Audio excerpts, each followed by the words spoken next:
Tonight we've been talking about America's heroes, and who are they? I admit I used to think politicians were heroes. I thought that when I was a young consumer reporter. Good evening. I'm John Stossel. I've spent years chasing down businessmen who I thought were bad guys. If they offered you money for it, would you plug gasoline? I pointed out safety risks. But reactor workmen have been injured. Whenever I came across problems like that, my assumption was politicians could provide the answer. Pass a law. But then I watched as they passed lots of laws.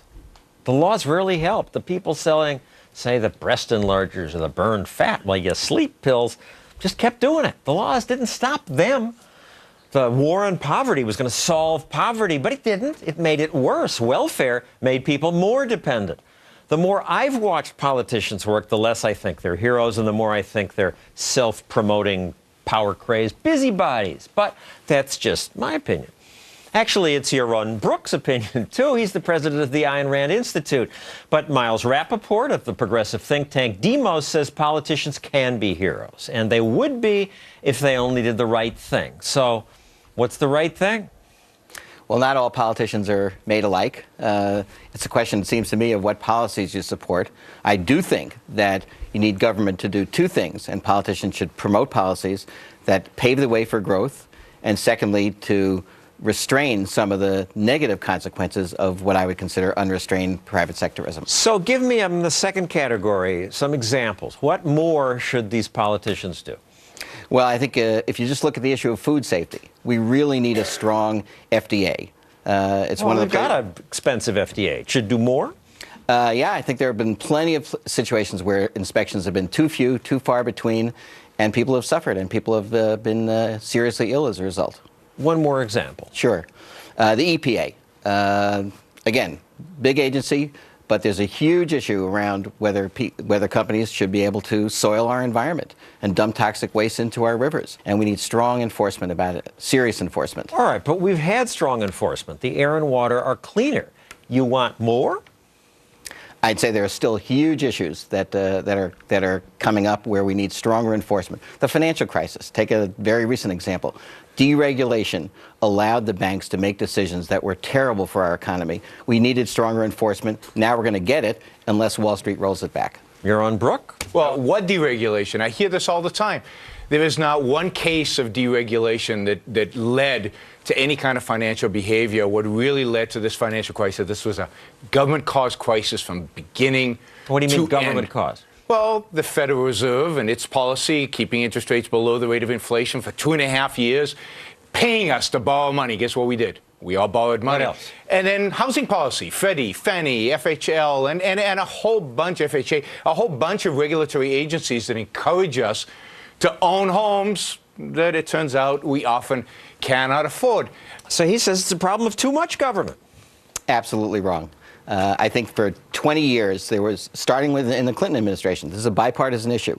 There was a push to deregulate the financial industry, get rid of Glass-Steagall. Well, what about Fannie and Freddie and all this subsidizing? Well, they were privatized during the and made only quasi-governmental entities. See, you can't call something privatized if it's quasi-governmental. Quasi-governmental means it's governmental, and the market treated them that way, and they behaved that way. And look, Bush passed the largest regulatory bill since probably the Great Depression, which is Sarbanes-Oxley, which did nothing to help this, which I think made everything a lot worse. Look, there can be a hero. Let him respond to that. Yeah. I mean, yes, Sarbanes-Oxley, that came after Enron collapsed, and that was supposed to solve all the financial shenanigans. Right, but what happened was after that, a whole area of unregulated business, hedge funds, private equities.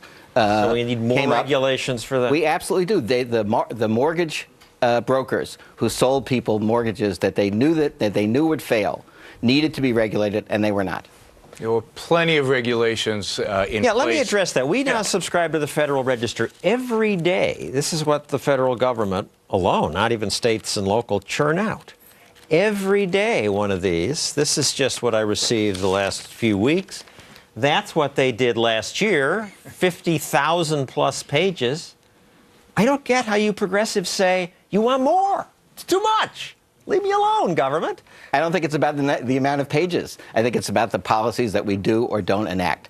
And I think when it comes to investing in basic research, investing in education, giving people a secure retirement, making health care affordable, all those are things that the government ought to have a responsibility to do. And the politicians that are moving that agenda, I think, are doing the right thing. Yeah, you're on. Those things sound good. Invest in education. It's wonderful. You know what would make a real heroic politician? It would be somebody who's willing to get rid of all this, to shrink government to what it's true. That's it. There's heroism for you. To shrink government to its proper role, and that is the role of defending individual rights. It's true. If a company truly does pollute, it truly does hurt me, then we need a policeman to come in and prosecute them. You don't need a regulatory agencies for that. Those laws have been on the books forever. You can't dump your garbage in my backyard. We need government to do the one thing that it does, to do it well, and that is protect individual rights and get rid of all this nonsense that just diverts their attention. Where was the SEC to catch Bernie Madoff?